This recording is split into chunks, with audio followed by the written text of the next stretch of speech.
में एक प्रकरण 19 को यहाँ पर आया था, जहाँ पर जो जूनियर रेजिडेंट डॉक्टर हैं, लेडी डॉक्टर हैं, उनके साथ सेक्सुअल हरेसमेंट और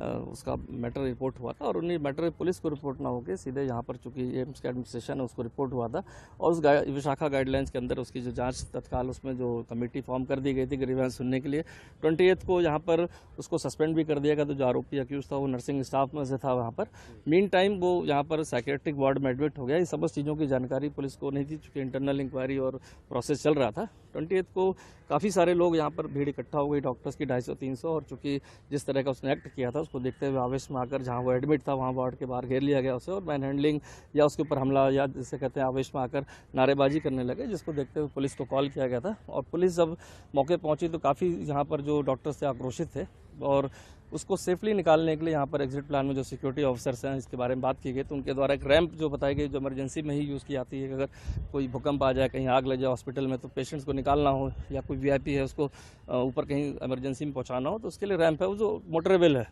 उस रैम्प को यूज़ करके पेशेंट कम अक्यूज्ड जो था उसको निकाला गया, इसलिए सेफली कि कहीं मॉब लिंचिंग या कहीं कोई ऐसी घटना ना हो। चूँकि यहाँ डॉक्टर्स का भी 250-300 इकट्ठा थे, और इसमें नर्सिंग स्टाफ भी जो अक्यूज्ड जिससे आता है उनके लोग भी इकट्ठा थे। तो कहीं कोई क्लैश ना हो, या पुलिस के साथ क्लैश ना हो, या डॉक्टर्स और नर्सिंग स्टाफ में क्लैश ना हो, और या अक्यूज के साथ कोई मॉब लिंचिंग ना हो, उसको सेफली निकाला गया वहाँ से। लेकिन जब उसको निकाल के रैम्प से नीचे ला रहे थे तो फर्स्ट फ्लोर पर वहाँ पर सारे डॉक्टर्स को दिखा, और उनके द्वारा फिर से नीचे भी घेरा गया, उसको रोकने का प्रयास किया गया। साथ ही साथ ऊपर से भी डॉक्टर्स दौड़ के आने लगे, जो सारा कुछ फुटेजेस में क्लियर है। और इसके बाद फिर उसको सेफली निकालने के लिए सिक्योरिटी स्टाफ था, उनके द्वारा एक जो पैसेज है वो वार्ड नहीं है, वो सिर्फ एक वेटिंग एरिया है पेशेंट्स का 50 मीटर का, उसके थ्रू जगह बनाई गई और गाड़ी वहाँ से सेफली निकाली गई, जिसमें किसी भी पेशेंट को कोई ना हर्ट हुआ, ना कहीं कोई दिक्कत आई है। और एक समय और परिस्थिति के अनुसार कि कहीं मॉब लिंचिंग में कोई घटना ना हो जाए, या कोई क्लैश डॉक्टर्स और नर्सिंग स्टाफ में ना हो जाए, या कोई ऐसी घटना ना हो जाए जिससे कि लार्जर स्केल पर कोई हार्म हो, उसको देखते हुए पुलिस ने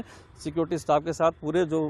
एसओपी थी उसको फॉलो करते हुए यहाँ की और सेफली निकाला और उसको थाने ले गए। जो बात सामने में एक प्रकरण 19 को यहाँ पर आया था, जहाँ पर जो जूनियर रेजिडेंट डॉक्टर हैं, लेडी डॉक्टर हैं, उनके साथ सेक्सुअल हरेसमेंट और उसका मैटर रिपोर्ट हुआ था। और उन्हीं मैटर पुलिस को रिपोर्ट ना होकर सीधे यहाँ पर, चूँकि एम्स का एडमिनिस्ट्रेशन है, उसको रिपोर्ट हुआ था। और उस विशाखा गाइडलाइंस के अंदर उसकी जो जांच तत्काल उसमें जो कमेटी फॉर्म कर दी गई थी ग्रीवेंस सुनने के लिए, 28 को यहाँ पर उसको सस्पेंड भी कर दिया गया। तो जो आरोपी अक्यूज था वो नर्सिंग स्टाफ में से था वहाँ पर। मीन टाइम वो यहाँ पर साइकेट्रिक वार्ड में एडमिट हो गया। ये सब चीज़ों की जानकारी पुलिस को नहीं थी, चूँकि इंटरनल इंक्वायरी और प्रोसेस चल रहा था। 28 को काफ़ी सारे लोग यहाँ पर भीड़ इकट्ठा हो गई, डॉक्टर्स की 250-300। और चूँकि जिस तरह का उसने एक्ट किया था, उसको देखते हुए आवेश में आकर जहाँ वो एडमिट था वहाँ वार्ड के बाहर घेर लिया गया उसे, और मैन हैंडलिंग या उसके ऊपर हमला या जिसे कहते हैं आवेश में आकर नारेबाजी करने लगे, जिसको देखते हुए पुलिस को कॉल किया गया था। और पुलिस जब मौके पहुंची तो काफ़ी यहाँ पर जो डॉक्टर्स थे आक्रोशित थे, और उसको सेफली निकालने के लिए यहाँ पर एग्जिट प्लान में जो सिक्योरिटी ऑफिसर्स हैं इसके बारे में बात की गई। तो उनके द्वारा एक रैंप जो बताई गई, जो इमरजेंसी में ही यूज़ की जाती है, अगर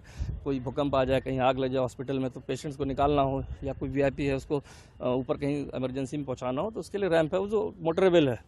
उस रैम्प को यूज़ करके पेशेंट कम अक्यूज्ड जो था उसको निकाला गया, इसलिए सेफली कि कहीं मॉब लिंचिंग या कहीं कोई ऐसी घटना ना हो। चूँकि यहाँ डॉक्टर्स का भी 250-300 इकट्ठा थे, और इसमें नर्सिंग स्टाफ भी जो अक्यूज्ड जिससे आता है उनके लोग भी इकट्ठा थे। तो कहीं कोई क्लैश ना हो, या पुलिस के साथ क्लैश ना हो, या डॉक्टर्स और नर्सिंग स्टाफ में क्लैश ना हो, और या अक्यूज के साथ कोई मॉब लिंचिंग ना हो, उसको सेफली निकाला गया वहाँ से। लेकिन जब उसको निकाल के रैम्प से नीचे ला रहे थे तो फर्स्ट फ्लोर पर वहाँ पर सारे डॉक्टर्स को दिखा, और उनके द्वारा फिर से नीचे भी घेरा गया, उसको रोकने का प्रयास किया गया। साथ ही साथ ऊपर से भी डॉक्टर्स दौड़ के आने लगे, जो सारा कुछ फुटेजेस में क्लियर है। और इसके बाद फिर उसको सेफली निकालने के लिए सिक्योरिटी स्टाफ था, उनके द्वारा एक जो पैसेज है वो वार्ड नहीं है, वो सिर्फ एक वेटिंग एरिया है पेशेंट्स का 50 मीटर का, उसके थ्रू जगह बनाई गई और गाड़ी वहाँ से सेफली निकाली गई, जिसमें किसी भी पेशेंट को कोई ना हर्ट हुआ, ना कहीं कोई दिक्कत आई है। और एक समय और परिस्थिति के अनुसार कि कहीं मॉब लिंचिंग में कोई घटना ना हो जाए, या कोई क्लैश डॉक्टर्स और नर्सिंग स्टाफ में ना हो जाए, या कोई ऐसी घटना ना हो जाए जिससे कि लार्जर स्केल पर कोई हार्म हो, उसको देखते हुए पुलिस ने